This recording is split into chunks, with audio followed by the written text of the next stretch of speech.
Good. And now it's time for the message, the main attraction. As you know, Reverend Kathy is still off on her vacation. And our guest speaker today has been with us frequently. It's always great to have him here. He's a wise man. People find what he says just gets right to him simply and clearly. Michael Gordon.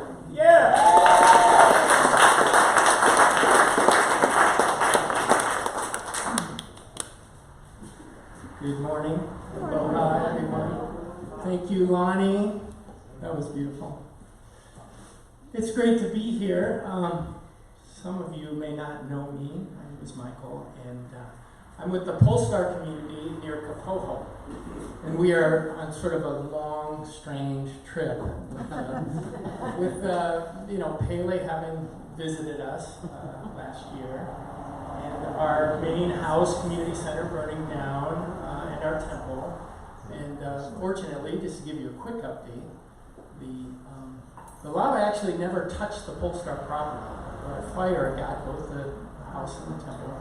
And so we're in this process of rebuilding or rethinking what we're doing. And as I was telling someone earlier, there's a lot of blue sky in life right now for us. And it's actually turning into be a wonderful adventure so far. So we'll see what comes next. So the current status is for many months we had to hike to our property. And then more recently, I think it was April this year, we got a road through our neighbors, which is the geothermal plant, allowed us a way to get in this long, bumpy road. And as you may know, at this point, the road is actually in, but we can't use it yet. So when we drive to our property, we drive parallel with it on this very bumpy road. And on our right-hand side is the PGV road. Well, they can afford nice gravel. All we have is the lava and a little bit of cinders, And then on our left-hand side is this beautiful paved road that goes right to our dwelling. That's kind of humorous. But it'll all be over soon, and we'll be able to drive out there soon. So that's a little update on our lives and our situation. But I'm delighted to be here, and thank you all, and Kathy, wherever you may be. Is she watching somewhere? Where is Kathy? On an airplane. Okay. So it's nice to be with all of you. There's this wonderful story. It comes out of the East that old sage used to tell, and you may have heard it. It's there's a woodsman, and he lives in the woods simply with his family, and he makes a simple living by cutting firewood. And that is pretty much his life. And one day he's out hiking in the forest, and he goes out to comes to a little clearing in the forest, and on the edge of the forest there was a man seated there, and he's meditating. And this is obviously some kind of holy man, a sage of some sort, because the whole aura and area is surrounded by this energy of peace and stillness. And as is the custom in the East, he approaches this man and to offer him pronouns, to offer him, to bow in front of him. And so he does so, and the man does not disturb his meditation. But just as he's getting up to leave, our woodsman, the man opens his eyes and says, "Young man, go forward. Go forward." He closes his eyes. Goes back to his meditation. So the young man goes back to his life, and he goes back to where he's chopping wood and kind of going on with his life, but he's sort of stuck thinking about this. Go forward. What does it mean? So he's out in the woods one day, and he says, "Well, I'll go forward further into the woods." So he crosses the little stream that is usually the boundary of his wanderings. He goes a little further, a little deeper, a little forward into the forest, and he finds a sandalwood grove. Now, sandalwood is a much more valuable crop than firewood, and so he starts harvesting sandalwood, selling it at the market, and he becomes much more prosperous and able to support his family more easily. Time passes. He still remembers this man with his advice. His advice, go forward. So then he's out in the forest again, and he goes further into the forest. This time, he finds a silver mine. He starts to mine silver, and he becomes wealthier and wealthier. Well, you can see where this story goes on. It goes on and on. I won't tell you the whole thing. It's boring. But the idea is he then finds gold and he finds precious gems. He becomes so wealthy that he's not only able to support his family and himself, but he can be a cause for great prosperity for his entire community in the area. And this simple story outlines a very important fact. Teaching about life. We cannot stand still. We have to go forward. The moment we become fixed, we start sliding backwards. Isn't it true? So it's a really important thing to remember in every part of your life, be it your relationship, your business, be it your spiritual life. We are always faced with this concept that we, in order to grow, in order to expand, in order to succeed, we have to continually go forward. When I was here some months ago, some of you will remember who were here, I asked everyone if they could boil down into one word their ideal, their core ideal, their highest ideal, their core value, in just one word. If you've never done it, it's a great exercise, and it's not necessarily easy to do. But it's worth doing, worth thinking about. What's it about? What's that main thing for my life that is most important in my life? And in doing this, you find that there's many common things. People will say love, or joy, or truth, or something that means connection, or they might say God. And this word has had a lot of baggage for me, I must confess, because I was raised in a very dogmatic religious environment that really didn't speak to me from inside. It didn't start inside, it started out there. We have this idea in the West that if we join the right club, we will somehow find salvation or find happiness or find ourselves. So it's very refreshing to know that in the Eastern spirituality, which is really what my training is in, it really starts from inside. It starts from exactly where you are. So this exercise of what is it? What is that main thing? And I think it's important to and as I had to do, because some of you may have the same difficulty I had with that word God. It was something so other, I wanted no part of it. But in time you realize this is the word many people use to describe that transcendent value, that core ideal that's beyond our rational thought, beyond our normal experience. There's this Sanskrit concept that defines this very well. And the word for God, essentially, in Sanskrit, is three words: Sat, Chit, Ananda. And I'll break them down a little bit for you. Sat is essentially existence, life. We exist. You could also say truth. It is also translated as truth. Chit is consciousness, awareness, also translated as feeling. Ananda is joy. Yes. So we have these three things.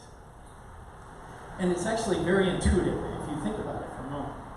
We all know that we want to exist.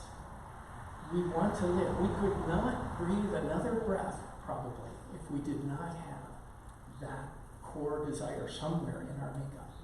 We want to exist. We want to be alive. But then, we don't want to be alive, like, say, in a coma in the hospital. That's being alive, but that's not. We want to be conscious. This is human beings for you. We want it all. All the sugar and twice the caffeine.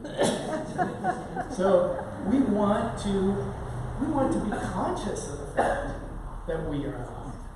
But then we not only want to be alive and conscious of the fact that we're alive, we want joy. We want to be happy. joy. So I found this a useful concept and something you might meditate on as a very core, intuitive idea that we want existence, consciousness, and joy. Because if we don't want to have those things and then suffer our whole lives, we've got to have joy. So this really is a workable definition of God. And let's see, there's one more thing I want to share about that. And it slipped away. So, Sat Chit Ananda, something worth meditating on. Now what I'd like to share is a little bit, most of you know, and some of you may not, that I have been a student of Paramahansa Yogananda for many years. And his book, Autobiography of a Yogi, many of you will have read, I know have read it. And if you haven't read it, highly recommend it. A lot of great, a wealth of spirituality in it. Yogananda came to America in 1920, and the ripe age is 27, and you can imagine what culturally it would be like to a turban-wearing, orange robed Swami coming to America in 1920. So he kind of broke the ice culturally for this sort of cross-pollination of East and West, which is a really, really wonderful thing, and I think there's been a lot of mutual benefit. But the way Yogananda described that Satchidananda, he described God as ever-existing, ever-conscious, ever-new bliss. And in Yogananda's case, this is not just a theory, this is an experience. And this is an experience all of us have access to.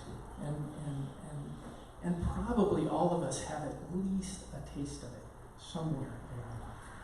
So I wanted to share this really great story. It's some of the most thrilling spiritual writing I've ever run across. In India, it's the cultural norm that if you have a strong spiritual longing as you grow up, at a young age you find a teacher, you find a guru, and you go to their ashram and you submit yourself to their training. And the contract is that the guru, the teacher, will give you the sadhana, those practices that if practiced diligently will bring you to that state of consciousness where you can experience God realization, God experience, God consciousness. So this story picks up. Yogananda was a teenager when he was in his teacher's ashram, and the story picks up at a time when he had actually left his teacher and gone to the Himalayas in search of just seclusion and meditating the rest of his life in a cave somewhere, which was kind of immature in a way, and so he eventually finds his way, comes back to his teacher, and I'll pick up the story there. Yogananda's teacher's name is Sri Teshwar. He also refers to him as master. And also, Yogananda's boyhood name was Mukunda. That's who before he became a Swami, his given name was Mukunda. So, a few mornings later, I made my way to Master's empty sitting room. I planned to meditate, but my laudable purpose was unshared by disobedient thoughts. They scattered like birds before the hunter. Mukunda, Sri Teshwar's voice sounded from a distant balcony. I felt as rebellious as my thoughts. Master always urges me to meditate, I muttered to myself. He should not disturb me when he knows why I came to his room. He summoned me again. I remained obstinately silent. The third time, his tone held rebuke. Sir, I am meditating, I shouted protestingly. I know how you are meditating, my guru called. With your mind distributed like leaves in a storm. Come here to me. Thwarted and exposed, I made my way sadly to his side. Poor boy, mountains cannot give you what you want. Master spoke caressingly, comfortingly. His calm gaze was unfathomable. Your heart's desire shall be fulfilled. Sri Teshwar seldom indulged in riddles. I was bewildered. He struck gently on my chest above the heart. My body became immovably rooted. Breath was drawn out of my lungs as if by some huge magnet. Soul and mind instantly lost their physical bondage and streamed out like a fluid, piercing light from my every pore. The flesh was as though dead, yet in my intense awareness I knew that never before had I been fully alive. My sense of identity was no longer narrowly confined to a body, but embraced the circumambient atoms. People on distant streets seemed to be moving gently over my own remote periphery. The roots of plants and trees appeared through a dim transparency of the soil. I discerned the inward flow of their sap. The whole vicinity lay bare before me. My ordinary frontal vision was now changed to a vast spherical sight, simultaneously all perceptive. Through the back of my head, I saw men strolling far down Ragat Lane, and noticed also a white cow that was leisurely approaching. When she reached the open ashram gate, I observed her as though with my two physical eyes.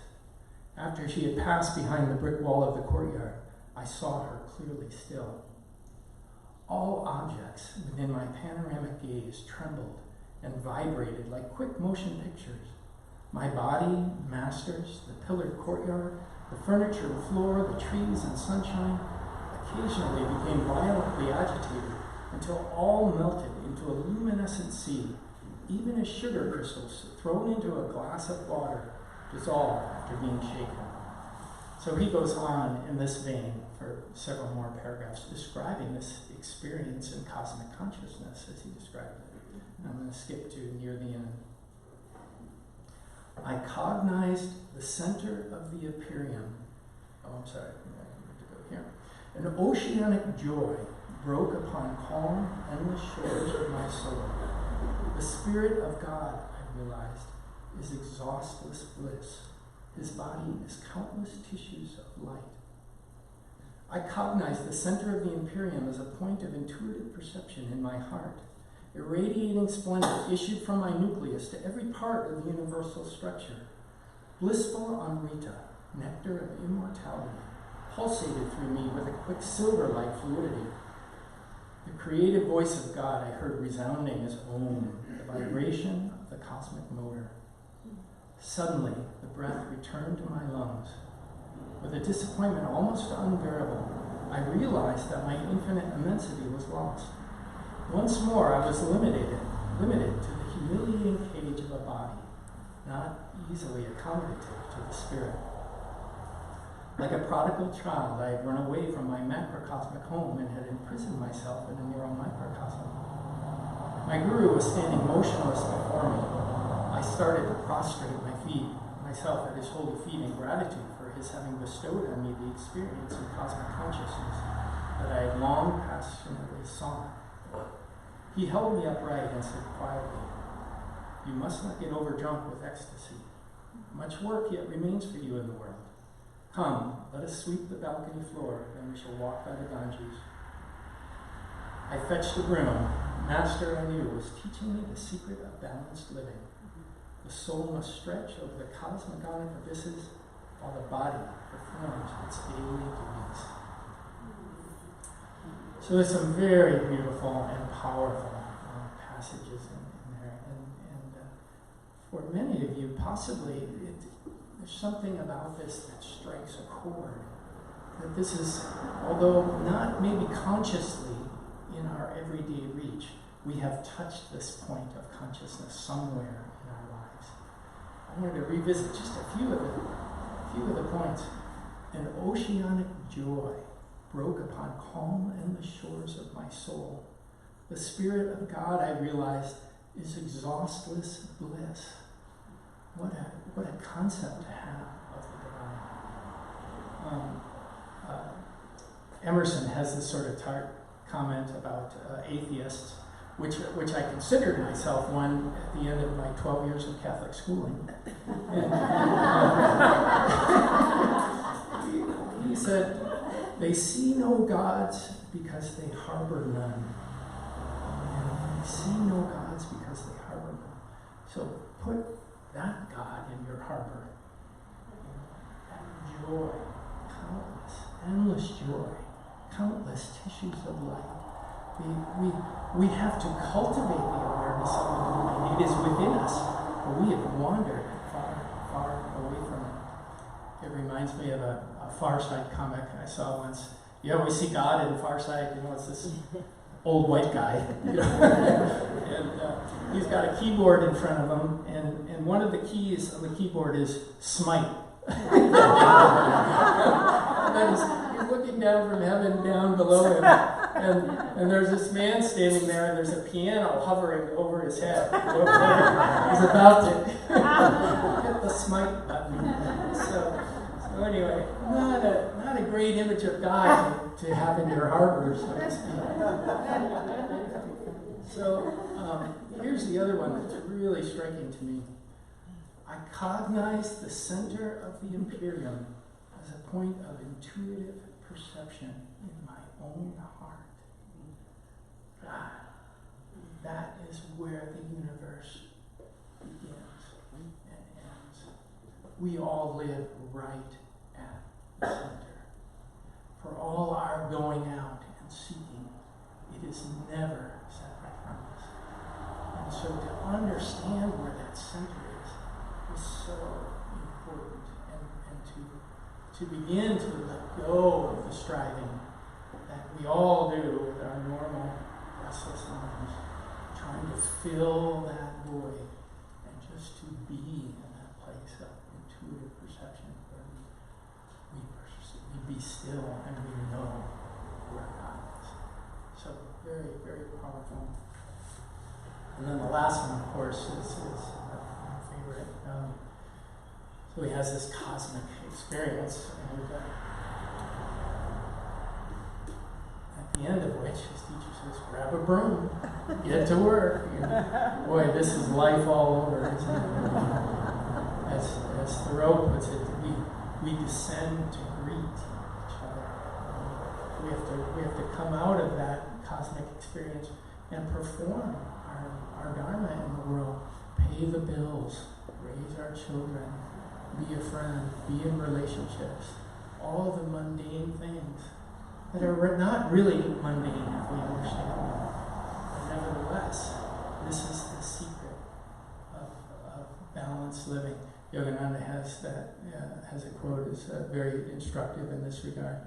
Destroy the false difference between spiritual and material work. That false illusion of a difference between the two. There is no difference. Everything is sacred if we choose to define it so and to live our lives that way. Everything. And this can actually bring a lot of humor into life, because you know how crazy life can be, and our planet and our politics and our environment and all of this is such a wild ride these days. I mean, I hardly, just when you think it couldn't possibly get any worse, it like doubles down. It's important for us not to get caught in that, because then we're just adding fuel to the fire. The best thing we can do is live in that point of intuitive perception where we're conscious of the presence of God within us. And then life will still be up and down. It will still have its incredible, unbelievable moments. But what we bring to it will be the best possible thing that we can bring, and the most light that we could possibly bring into it. So I wanted to close just with a little reading from Yogananda. So I shared this over the years with him. It's just kind of fun and inspiring little passage. He has this little book, Metaphysical Meditations, which I always consider as thought medicine. Thoughts are the most powerful force in the universe. All our actions spring from thoughts. So if we learn about the level of thought and take our medicine, and we can have a lot more effect on our lives. And we just try to do all our work in an outward way. We don't have the leverage. We start with our thoughts. But anyway, this is a beautiful passage. It's called Never Lose Hope. The If you have given up hope of ever being happy, cheer up. Never lose hope. Your soul, being a reflection of the ever-joyous Spirit, is in essence happiness itself. If you keep the eyes of your concentration closed, you cannot see the sun of happiness burning within your bosom. But no matter how tightly you close the eyes of your attention, the fact nevertheless remains that the happiness rays are ever trying to pierce the closed doors of your mind. Open the windows of calmness, and you will find a sudden burst of the bright sun of joy within your very self. Open the windows of calmness, and you will find a sudden burst of the bright sun of joy within your very self. Many blessings to you all, and mahalo.